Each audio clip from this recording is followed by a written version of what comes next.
Nagtataka lang po, Sir Jet, bakit kaya ang division ng ay ayaw nila i-approve kapag gusto naming ipa-buy out si GFAL. So, may mga borrowers daw ng GFAL na gusto sana i-buy out yung loan from GSIS papunta sa mga private lending institutions. Kaya lamang ito ay hindi pinapayagan ng kanila pong division. So, ibig sabihin ay bawal ang buyout transactions doon po sa kanila. Siguro po ang isa po sa nakikita natin na dahilan dito ay sapagkat tuwing sila po ay dumadaan po doon sa process ng pag-verify ng net take home pay, hindi po nila kinoconsider na mawawala yung deduction ni GSIS, no?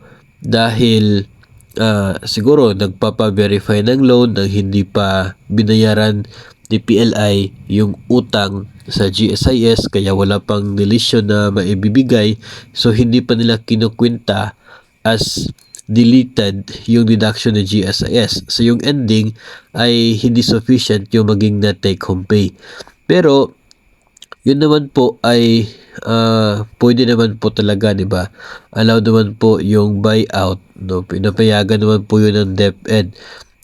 Kaya lamang depende po yun sa agreement ng borrower at ng mga lenders. I'm not sure kung ano po yung actual na dahilan ng division po na ito kung bakit hindi po sila nag-allow ng buyout sa GFAL. Pero siguro kung maintindihan po natin yan, kung maging buyout with other banks ay hindi rin po allowed.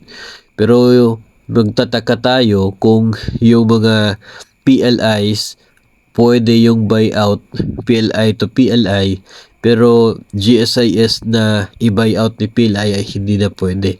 Kasi kung hindi nila papayagan na i-buyout yung GFAL, sana hindi rin po sila papayag na mag-buyout ng transactions o ng loans galing sa ibang PLIs papunta sa kabilang PLI.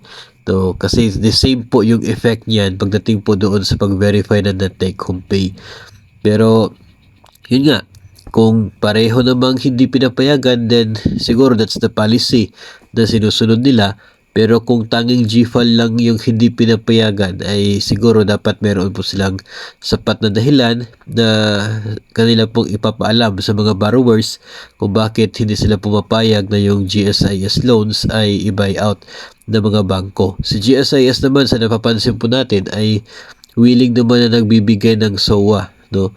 Statement of account, at sila naman po ay pumapayag na yung mga bangko ay bayaran yung utang ni GSIS borrower galing po sa kanila at i-buy out pa-transfer papunta sa mga PLIs. Willing naman po si GSIS sa case na ganyan. Siguro hindi po natin alam yung division po ninyo talaga yung makakasagot yung exact reason nila kung bakit hindi sila pumapayag na i-buy out ang GFAL papunta sa mga lending institutions.